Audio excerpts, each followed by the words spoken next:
Okay, I'm speaking in videos now instead of posting. That's okay. This is in response to posts from the online study, Alan Kingstone's book, Harmonic Guitar Method by Barry Harris. I wanted to respond to some of the posts. Thank you for your comments. Very interesting subject matter with dealing with dominance here and the substitutes, over the dominants.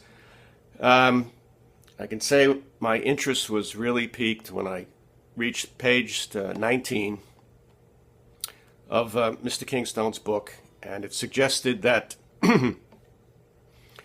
the minor six diminished scales used over the dominant on the flatted 2 and on the 5.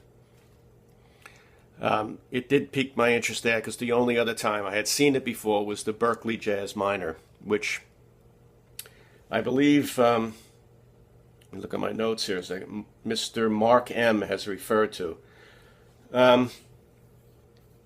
when he suggests type 1 and type 2 dominant chords. I think that the first time I saw it was from a video made by Emily Remler. God rest her soul. But I don't believe that the Berkeley School of Jazz is laying claim to the melodic minor scale. I think that they laying claim to its use, which would be on the flatted 2 and on the 5. But they set up conditions. That's the essence, I think, of their theory. When the dominant resolves down a fifth or to its tonic, they suggest that you can use it on the flatted 2, and when it doesn't, you would use it on the 5. I believe that's right, or it's back. Well, that's backwards. I don't know. I've forgotten. But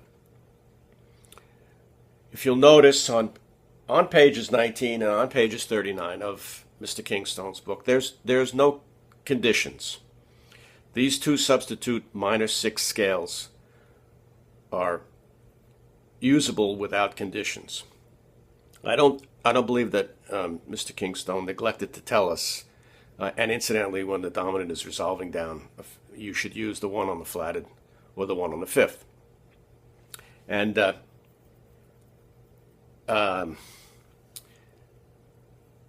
the reason for this is still remains perhaps a mystery. Maybe when we get into the scales and melodic lines, we may find a preference for one or the other. It might be different, but in the meantime, there is no condition as in the Berkeley Jazz Minor theory. So I wanted to put together a little thing. I was hoping that the audio would be strong enough. What I did was make a little 1-6-2-5 kind of a blue moon thing. And in fact, I did some of the melody. But simply moving 1-6-2-5. But I had a pickup chord from the 5. And what I'm going to do is use the minor 6 on the 5 in its first inversion. And I'm going to borrow a tone from the alto voice. I'll get that straight one of these days. So I'm going to get this chord. It's far as I'm concerned, this is a 5 moving to a 1. It might just be a pickup chord, might not really be fully resolving, but I consider it a 5 to 1 movement. And I am using the minor 6 on the 5. So for my part in this, I'm going to use this. And then I'm going to use another hybrid chord, because that's what I'm involved in now, studying the hybrid chords. I'm going to use the C6, its first inversion, and again, I'm going to borrow an alto voice.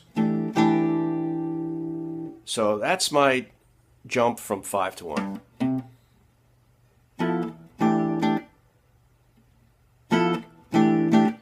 And then I'm going to use the diminished on the 6 to get me down here to the 2. So it'll sound something like this.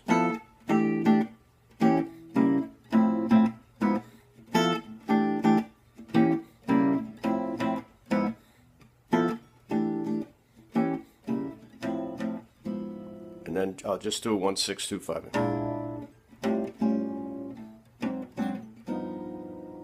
Oops, sorry. And then I will resolve with the minor 6 on the flatted 2.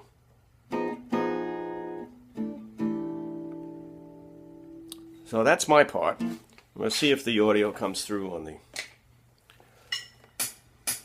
This is their part.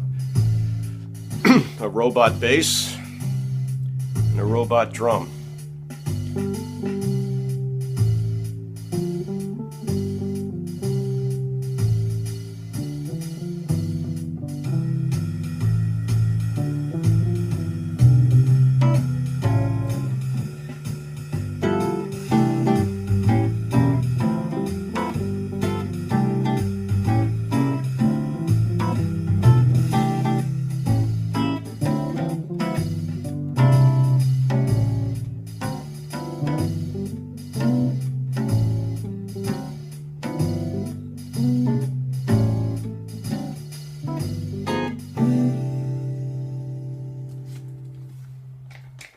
Okay, I have no idea whether that came through clear or not. I'll have to see. But just in closing, I appreciate when people, and I'm sure the original poster appreciates, when you quote an actual page number and reference to the text. We all would like to support Mr. Kingstone and have this material in front of us.